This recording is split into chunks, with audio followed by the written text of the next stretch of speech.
ನೀವೀಗ ನನ್ನ ಜೊತೆ ಬರಬೇಕಷ್ಟೆ. ನಿಮ್ಮನ್ನ ಕರ್ಕೊಂಡು ಹೋಗೋಕ್ಕೆ ನಾನು ಬಂದಿರೋದು.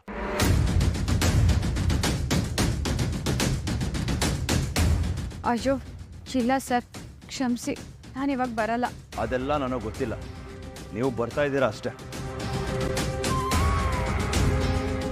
ಸುಮ್ಮನೆ ಬ್ಯಾಗ್ ಪ್ಯಾಕ್ ಮಾಡಿಕೊಂಡು ನನ್ನ ಜೊತೆ ಬಂದರೆ ಒಳ್ಳೇದು. ಇಲ್ಲ ಅಂತ ಅಂದರೆ ನಾನೇ ನಿಮ್ಮನ್ನ ಎತ್ಕೊಂಡು ಹೋದರೆ ನಿಮ್ಮ ಲಗೇಜ್ ಇಲ್ಲೇ ಉಳಿಯುತ್ತೆ. ಯೋಚನೆ ಮಾಡಿ. ಅದೆಲ್ಲ ಏನು ಬೇಡಪ್ಪ ಅಗಸ್ತ್ಯ, ಅವಳು ಬರ್ತಾಳೆ. ಕಾವೇರಿ, ನಿನಗೆ ಬ್ಯಾಗಿಗೆ ಬಟ್ಟೆ ತುಂಬ್ಕೊಳ್ಳೋದಕ್ಕೆ ನಾನು ಸಹಾಯ ಮಾಡ್ತೀನಿ. ಊಟ ಮಾಡಿ ಹೋಗ್ಬೋದಿತ್ತ ಅಂತ. ಇಲ್ಲ ಅಂಕಲ್, ಅದಕ್ಕೆಲ್ಲ ಟೈಮ್ ಇಲ್ಲ. ಆದಷ್ಟು ಬೇಗ ಹೊರಡಬೇಕು. ನಿಮಗೆ ಗೊತ್ತಲ್ವಾ, ಮದುವೆ ಇನ್ನೇನು ಹತ್ರ ಇದೆ. ನನಗೂ ಅರ್ಥ ಆಗ್ತದೆ ಹೇಳಿ. ಅಂದರೆ ಇಂಥ ಸಮಯದಲ್ಲಿ ನಾವು ಸಹ ಒತ್ತಾಯ ಮಾಡೋದಿಲ್ಲ. ಹೊರಡೋದು ಅಂತ ಆದಮೇಲೆ ತಡ ಮಾಡೋದು ಬೇಡ. ಮಗಳೇ, ನೀನು ಬೇಗ ಹೊರಡಲಿಕ್ಕೆ ತಯಾರಿ ಮಾಡಿಕೊ, ಆಯಿತಾ? ಸರೋಜಾ, ಅಗಸ್ತ್ಯನಿಗೆ ಕಾಫಿ ಮಾಡಿಕೊಡು. ಅವ್ನು ಕಾಫಿ ಕುಡಿಯೋದ್ರಲ್ಲಿ ಕಾವೇರಿ ಬಟ್ಟೆಗಳನ್ನೆಲ್ಲ ತಯಾರು ಮಾಡ್ಕೊತಾಳೆ. ಹಾಂ ಸರಿ.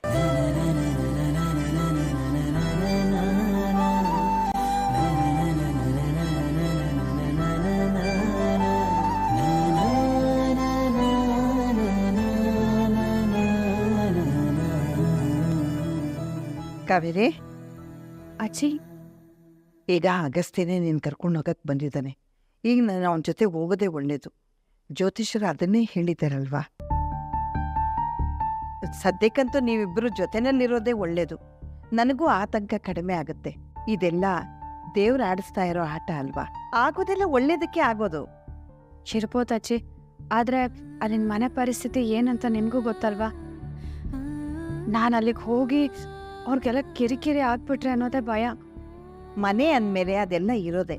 ಅದಕ್ಕೋಸ್ಕರ ಮನೆಯಿಂದ ದೂರ ಇರೋಕ್ಕಾಗತ್ತಾ? ಅದರಲ್ಲೂ ನಿನ್ನ ಗಂಡನೇ ನಿನ್ನನ್ನು ಕರ್ಕೊಂಡೋಗಕ್ಕೆ ಬಂದಿರುವಾಗ ಹೋಗಲ್ಲ ಅನ್ನೋದು ಸರಿ ಅಲ್ಲ. ಅಳಿಯಂದಿರೇ ಬಂದಿದ್ದಾರೆ ಅಂದಾಗ ಮನೇಲಿ ಏನೇ ಆದರೂ ಅವರೇ ನೋಡ್ಕೋತಾರೆ ಅನ್ನೋ ಅರ್ಥ ತಾನೇ. ಅದು ನಿಜನೇ ಅಜ್ಜಿ. ಈ ನಡುವೆ ಅಗಸ್ತ್ಯ ಸರ್ ನನ್ನ ಪರವಾಗೇ ಇರ್ತಾರೆ, ಅದರಲ್ಲಿ ಯಾವ ಅನುಮಾನನೂ ಇಲ್ಲ. ಅದಕ್ಕೆ ಹೇಳ್ತಾ ಇದ್ದೀನಿ, ನೀನು ಯಾವ ಹಿಂಜರಿಕೆನೂ ಇಲ್ಲದೆ ಸುಮ್ಮನೆ ಅವನ ಜೊತೆನಲ್ಲಿ ಹೊರಡು. ಎಲ್ಲ ಸರಿ ಹೋಗುತ್ತೆ. ಆ ದೇವಿ ಮೇಲೆ ಭಾರ ಹಾಕಿ ಹೊರಡು. ಆಯ್ತಜ್ಜಿ, ಎಲ್ಲ ದೇವ್ರ ಮೇಲೆ ಭಾರ ಹಾಕ್ಬಿಟ್ಟು ಹೋಗ್ತೀನಿ. ಅಲ್ಲಿ ಏನಾದರೂ ಖುಷಿಯಿಂದ ಸ್ವೀಕರಿಸ್ತೇನೆ. ಅಲ್ವಾ ಮತ್ತೆ? ನೀನು ತಿಳುವಳಿಕೆ ಇರೋ ಹುಡುಗಿ, ನಿನಗೆ ನಾನು ಹೆಚ್ಚಿಗೆ ಏನು ಹೇಳಕ್ಕಾಗತ್ತಮ್ಮ. ಸರಿ ಸರಿ, ನೀನೆಲ್ಲ ಬಟ್ಟೆ ರೆಡಿ ಮಾಡಿಕೊಂಡು ಹೊರಡು. ಅಗಸ್ತ್ಯ ಕಾಯ್ತಾ ಇದ್ದಾಳೆ.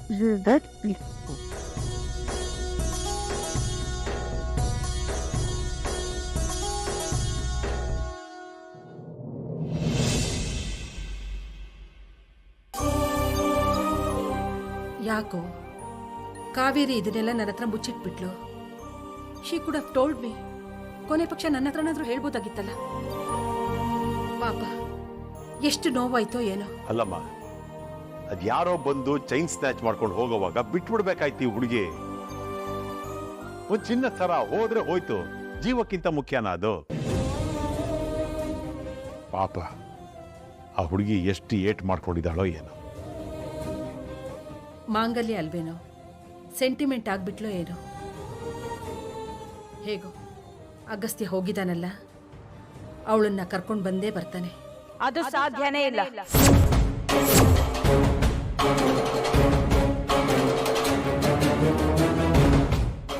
ಏನು? ಅವಳು ಈ ಮನೆಗೆ ಬರೋದಕ್ಕೆ ಸಾಧ್ಯನೇ ಇಲ್ಲ. ಅದನ್ನ ನೀನ್ ಹೇಗ್ ಹೇಳ್ತೀಯಾ? ನೀನ್ ಹೇಗ್ ಡಿಸೈಡ್ ಮಾಡ್ತೀಯಾ? ಅವಳು ತಾಳಿ ಕಟ್ಟಿರೋ ಗಂಡನೇ ಅವಳನ್ನ ಮನೆ ಕರ್ಕೊಂಡ್ ಬಂದ್ರೆ ನೀನ್ ಏನು ಮಾಡಕ್ಕಾಗಲ್ಲ ಅಂಬಿಕಾ. ಅದೆಲ್ಲ ಆಗಲ್ಲ ಶಶಿ. ಇನ್ 3 ದಿನಕ್ಕೆ ಮದ್ವೆ ಫಂಕ್ಷನ್ಗಳೆಲ್ಲ ಶುರು ಆಗುತ್ತೆ. ಅವಳು ಬಂದ್ರೆ ತಲೆನೋವು. ಅದು ಅಲ್ಲದೆ ಔಟ್ ಹೌಸ್ ಅಲ್ಲಿ ನಾಣಿ ಇದ್ದಾನೆ, ಅವಳೆಲ್ಲಿರ್ತಾಳೆ? ಆ ಚಿಂತೆ ನಿನಗೆ ಬೇಡ ಅಂಬಿಕಾ. ಕಾವೇರಿ ನನ್ನ ಜೊತೆ ನನ್ನ ರೂಮಲ್ಲೇ ಇರ್ತಾಳೆ. ಅದಕ್ಕೆಲ್ಲ ನಾನು ಅವಕಾಶ ಮಾಡ್ಕೊಡಲ್ಲ ಅತ್ತೆ. ಅವಳೇನಾದ್ರೂ ಈ ಮನೆ ಕಾಲಿಟ್ರೆ ನಾನು ಮಾತ್ರ ಅವಳನ್ನ ಸುಮ್ಮನೆ ಬಿಡಲ್ಲ. ನಾನು ಕೇಳೋ ಪ್ರಶ್ನೆಗೆ ಉತ್ತರ ಕೊಡೋಕ್ಕಾಗದೆ ಇಲ್ಲಿಂದ ಓಡ್ ಹೋಗ್ತಾಳೆ. ಅಂಬಿಕಾ, ಹಾಗೆಲ್ಲ ಮಾಡಕ್ ಆಗೋದಿಲ್ಲ. ಎಷ್ಟು ಹೇಳಿದ್ರು ಅರ್ಥನೇ ಮಾಡ್ಕೋತಾ ಇಲ್ವಲ್ಲ ನೀನು. ನೋಡು, ನೀನು ನಿನ್ನ ಬುದ್ಧಿ ಹೇಳೋ ಮಾತುಗಳನ್ನ ಕೇಳೋದು ಬಿಟ್ಟು ಮನಸ್ಸು ಏನು ಹೇಳುತ್ತೋ ಅದನ್ನ ಕೇಳು. ನಿನ್ನ ಮನಸ್ಸು ಕೂಡ ಕಾವೇರಿನ ಖಂಡಿತವಾಗ್ಲೂ ಒಪ್ಕೊಳ್ಳುತ್ತೆ. ನೀವ್ ಎಷ್ಟು ಹೇಳಿದ್ರು ಅಷ್ಟೇ, ಅವಳು ಬರಲ್ಲ, ಬರೋದಕ್ಕೆ ನಾನು ಬಿಡೋದು ಇಲ್ಲ.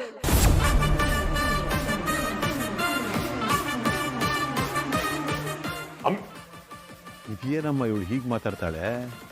ನೋಡೋಣ, ಅಲ್ಲಿ ಹೋಗಿರೋದು ನಮ್ಮ ಅಗಸ್ತ್ಯ. ಕಾವೇರಿನ ಕರ್ಕೊಂಡು ಬಂದೇ ಬರ್ತಾನೆ.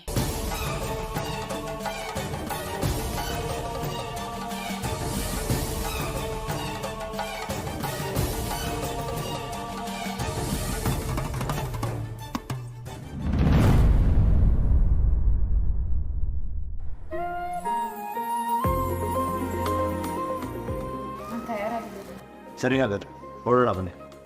ಆಯ್ತು ಒಳ್ಳೆಯದ್ರೆ, ಈ ಸಮಯದಲ್ಲಿ ನಾನು ನಿಮ್ಮನ್ನು ನಿಲ್ಲಿಕ್ಕೆ ಒತ್ತಾಯ ಮಾಡೋದಿಲ್ಲ. ಮಗಳೇ, ಆರೋಗ್ಯದ ಕಡೆ ಸ್ವಲ್ಪ ಸರಿಯಾಗಿ ಗಮನ ಕೊಡು, ಆಯ್ತಾ? ಅಲ್ಲಿ ಅಂದರೆ ಅವಳಿಗೆ ಸ್ವಲ್ಪ ಅಶಕ್ತತೆ ಇದೆ. ನೋಡು, ನೀನು ಸಮಯಕ್ಕೆ ಸರಿಯಾಗಿ ಊಟ ತಿಂಡಿ ಮಾಡಬೇಕು. ಅದರಲ್ಲಿ ನೀನು ಮಗಳ ಅಡುಗೆ ಮಾಡಲಿಕ್ಕಿಲ್ಲ, ಆಯ್ತಾ? ಚಂದ್ರು ಅಂಕಲ್, ಭಯ ಬೇಡ. ನಿಮ್ಮ ಮನೆ ಮಗಳನ್ನ ನಾನು ಚೆನ್ನಾಗೇ ನೋಡ್ಕೋತೀನಿ.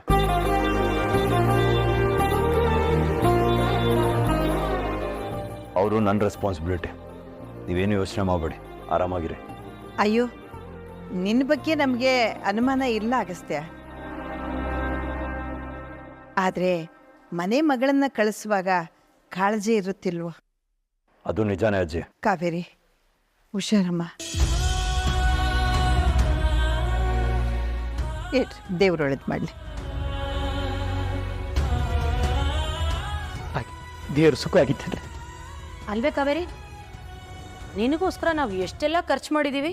ಹಣ್ಣಂತೆ, ಹಣ್ಣಿನ ರಸ ಅಂತೆ, ಔಷಧಿ ಅಂತೆ, ಎಳ್ನೀರಂತೆ, ಅದು ಇದು ಅಂತ. ಆದ್ರೆ ನೀನ್ ಮಾತ್ರ ಗಂಡ ಬಂದ್ರು ಅಂತ ಪುಸ್ತಕಂತ ಹೊರಟೇ ಬಿಡ್ತಿದ್ಯಲ್ಲ. ನಮ್ಮೇಲೆ ಸ್ವಲ್ಪನಾದ್ರೂ ಪ್ರೀತಿ ಕಾಳಜಿ ಇದ್ರೆ ತಾನೆ.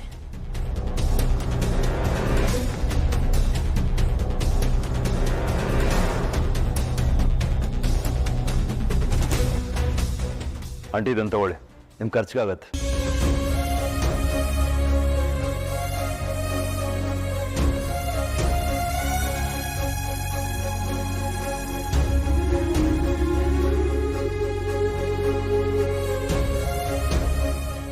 ಅಯ್ಯೋ ಪರವಾಗಿಲ್ಲ ಬಿಡಿ, ಏನ್ ತೊಂದರೆ ಇಲ್ಲ.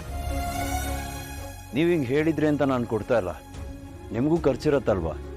ಅದು ಅಲ್ಲದೆ ನಾನು ಈ ಮನೆ ಮಗ ಅಲ್ವಾ? ತಗೊಳ್ಳಿ.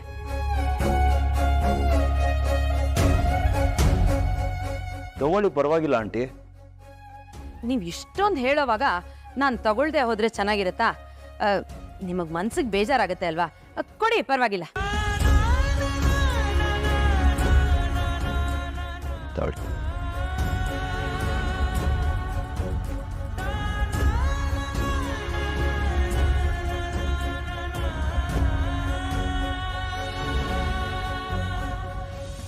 ಸರೋಜಾ, ಅಜ್ಜಿ, ಆ ವಿಷಯ ಬಿಡಿ.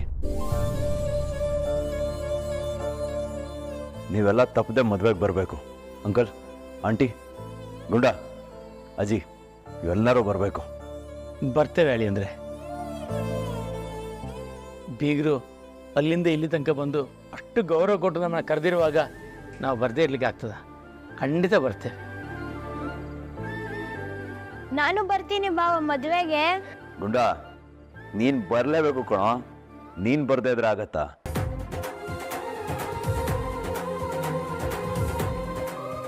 ಕಾವೇರಿ ಅವರೇ, ನಾವಿನ್ ಹೊರಡೋಣವಾ? ಕಾವೇರಿ, ನಾ ಹೇಳಿದ್ದೆಲ್ಲ ನೆನಪಿದೆ ತಾನೆ? ಎಲ್ಲ ಮನಸ್ಸಿನಲ್ಲೇ ಇರಲಿ.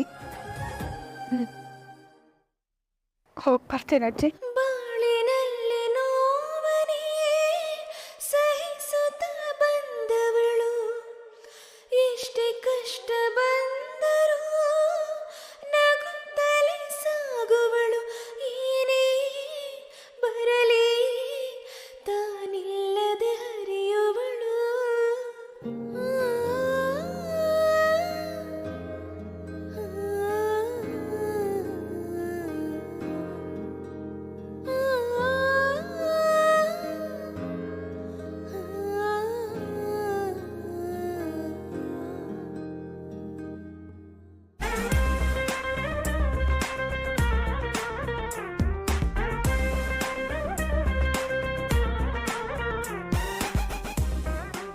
ಅದಕ್ಕೆ ಎಲ್ಲ ನಮ್ಮ ಇಷ್ಟದ ಪ್ರಕಾರನೇ ಸಿಕ್ತಲ್ವಾ?